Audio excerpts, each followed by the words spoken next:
everybody. So today we are going to be talking about the asteroid Asclepius. The asteroid number is 4581. I'm going to be looking at my notes to make sure that I don't fuck any of this up. This asteroid, I have actually done a video not about this specific asteroid, but about healing asteroids in general, and Asclepius did come up. Apollo also came up because Apollo was his father, and his daughters and sons came up too, like Hygeia, and some of the other ones that I cannot pronounce. Also have asteroids attached to them. It was a video about healing asteroids in general. I can link it below. So he has been mentioned before, but I wanted to do something on him specifically because recently I've had a client and a couple of other people, one's a previous client, one is somebody that's never been a client, but they still brought it up to me. Ophiuchus, the constellation, has been brought up a few times to me, 3 times in the past week or week and a half. And I'm thinking, okay, so people are asking about this, and Asclepius does tie into Ophiuchus. I'm probably pronouncing that wrong, whatever. But it does tie in. And really, since I'm not somebody who really, I mean, Ophiuchus is a constellation. It's not a sign, though. And I know that every once in a while you'll see it tossed around that it's the 13th sign of the zodiac, blah, blah, blah. I personally do not subscribe to that.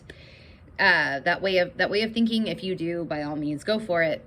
But when I get questions about Ophiuchus, I tend to tie it in more with the asteroid Asclepius because of the mythology, more than I tie it in with the actual constellation, if that makes sense. So I figured, because this has been put in my frame of reference, I wanted to do something on Asclepius.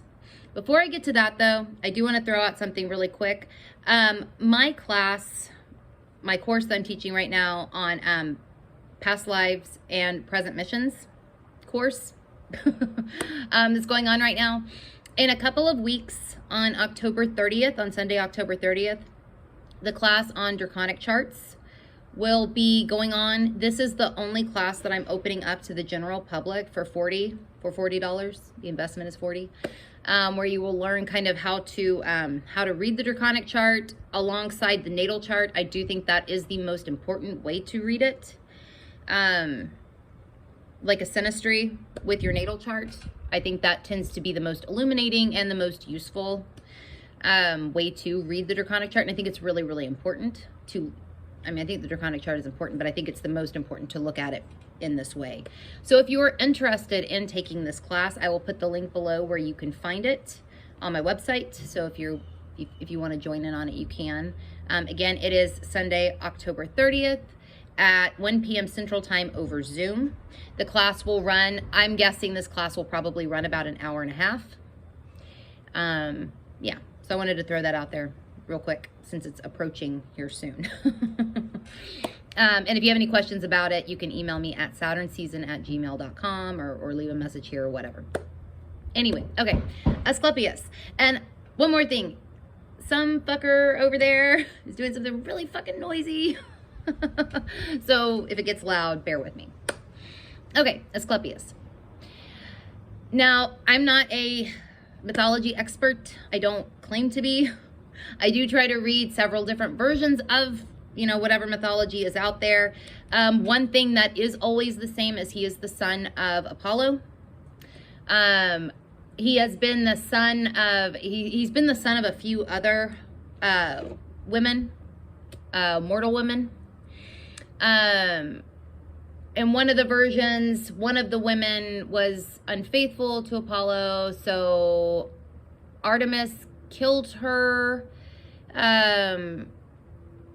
In another version, I think Apollo actually kills her himself while she is still pregnant with Asclepius in both versions. And then there's another version where Asclepius has no mother. He's just like born from Apollo, essentially. So they're all kind of all over the place. But Apollo is always his father. That remains consistent. And Apollo was a healer too. He was a healer himself. But from my understanding, Asclepius didn't actually learn a bulk of his healing from Apollo. He learned it from Chiron. Apollo had Chiron teach Asclepius, which is interesting. I mean, everybody knows that I work with Chiron. I think Chiron is incredibly important, and Asclepius was one of Chiron's pupils. So who was incredibly gifted with healing. So I do feel like you could easily look at Asclepius in a chart to see if it makes any aspects with Chiron. To see, I think Asclepius could even be worked with in terms of like Chiron's healing, kind of like in the same way that I mentioned Chiriclo could be used to help heal Chiron. I kind of feel like Asclepius could be used in a similar kind of way, or a way to kind of filter some of Chiron's stuff through to Asclepius, if that makes sense. Any Chironic kind of issues. Assuming, I don't know if this is the case necessarily across the board, but if they make an aspect, if Asclepius and Chiron make an aspect, I could totally see how that could be the case. But Asclepius was a gifted healer. In some versions, it's even said that he surpassed Chiron and Apollo in being able to heal. So this was his thing. Even today, the rod of Asclepius is what is used in modern medicine. It's like the symbol of it, you know, the rod with the snake, with the snake going around it. Now the snake thing is interesting. There are different versions of this. One version, there is a snake that licks or speaks into Asclepius's ear. And snakes have kind of always been tied to like knowledge, if you will. Though some versions of things would like to demonize snakes. We all know what I'm talking about. I don't see them that way. I see them more in the way of them being good, but that's just my personal opinion. Misunderstood, but good. Kind of in the way that I see a lot of things, I guess. But supposedly this snake licked or spoke into his ear, and kind of gave him divine or secret healing understanding and knowledge. And then in another version of it, he kills a snake, and then he watches this other snake come and put a plant on the dead snake, and he watches the dead snake come back to life with his own eyes. You know, and it's kind of interesting that they make that distinction, because in medicine, in science, it's very much about what you can see, what you can hear, what you know, tactile, sensory things. It's very much about that. But you know, if you can't see it, if you can't hear it, if you can't taste it, if you can't smell it, if you can't feel it, then it's not really so much taken into account. So I think it's interesting that they make a big deal. They do seem to make a big deal about him seeing this in this version, seeing this with his own eyes, seeing this like resurrection happen. And even in the other version, you know, having it spoken into his ear or licked. His ear was licked or whatever. But yet this also ties in things that aren't part of the five senses, right? So I think it's kind of interesting that the rod of Asclepius is what is used for medicine. I do. It makes me think that medicine's leaving something out. But that's leaving something out. Science is leaving something out. But that's just my opinion. Kind of from, you know, what I've looked into about this. There's actually a snake. A snake has been named after him. It's the Asclepian snake. It has another name too. I think it's native to Europe, I believe, but it was named after him for this reason, for his ties with the snake. So he gets this, he was already a gifted healer, gets this like knowledge, understanding, and he starts being able to bring people back from the dead.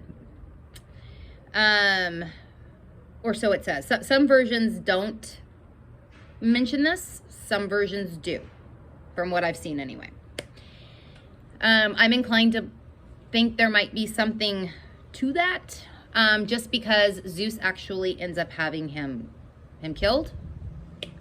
And they say he's killed. He has him killed because, well, in some versions it'll say that that Zeus didn't want the world overpopulated. I don't know if I buy that. I guess I could see that. But another version says that Zeus didn't want humans to be able to learn how to do this.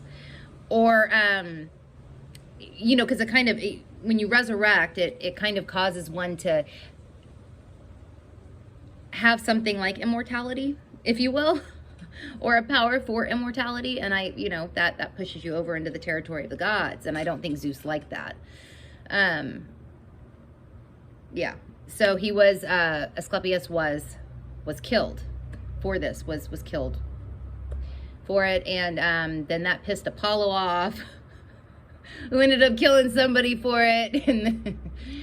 But Zeus ended up putting his, this all ties into, Ophiuchus, because, Zeus actually had his body, or sent his body up into that, created that constellation from Asclepius.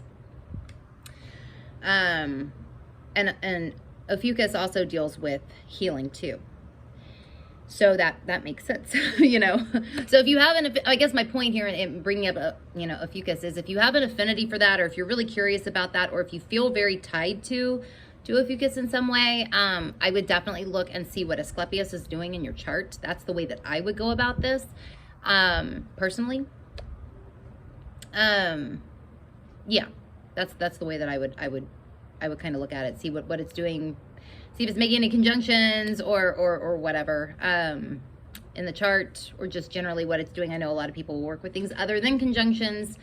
By all means, go crazy, but kind of take a look and see what it's doing in your chart.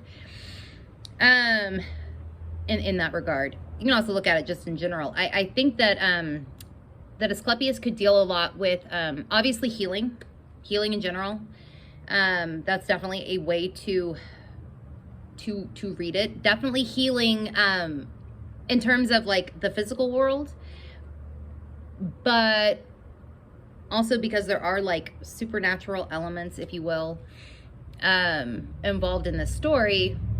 The healing could be much more than just in the physical world, or from the physical world. Definitely could be. Also like resurrecting or resurrection, but more like that. If you have, say, Asclepius prominent in your natal chart, it could show that you have a talent for this, not necessarily resurrecting the dead, if you will, but resurrecting, I don't know, things having to do with whatever planet is conjunct Asclepius, and then how by sign, and where by house. There might be a talent for this. Is this always a good thing? I mean, not necessarily, though it certainly could be.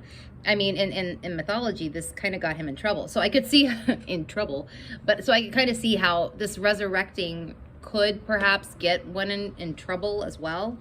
But I don't think that it has to go that way. It just might be, you might be able to revive this planet easily if it, say, gets hit really hard by a transit or something. If you've got it, like, I don't know, Asclepius conjunct Venus, let's say Venus gets hammered by a Pluto transit, and Asclepius is right there, perhaps you're able to kind of bounce back more easily, or what have you, something along those lines. I also feel like in transit, Asclepius could show the same kind of thing. Like it could show where you could both heal something in your chart, within your chart, or where you could revive something. It could be like a great revival time if you have, like, I don't know, Asclepius conjunct, say, your sun or something, transit Asclepius. It could show something like that. Yeah, that's kind of how I look at it. But definitely, if it's prominent in your chart, and to me, prominent does indicate like conjunctions primarily to things. I do think the conjunctions are the most dynamic for like they serve as a vehicle for which that asteroid can shine through, if you will, or come through the easiest. So I would definitely think within like 2 degrees or so, within 2 degrees applying and separating from a natal planet, maybe 3 depending on what the planet is. But if you want to use the other stuff too, you certainly can, you know, opposition squares, trines, sextiles, whatever. Now, like I said before, though, the one place that I would deviate from that and would look at other aspects would be to Chiron. I would definitely take note of any aspects to Chiron in the chart that Asclepius makes, regardless of what they are. Just because Chiron was Asclepius's teacher. I might even take note of Asclepius aspects to Apollo as well. Yeah.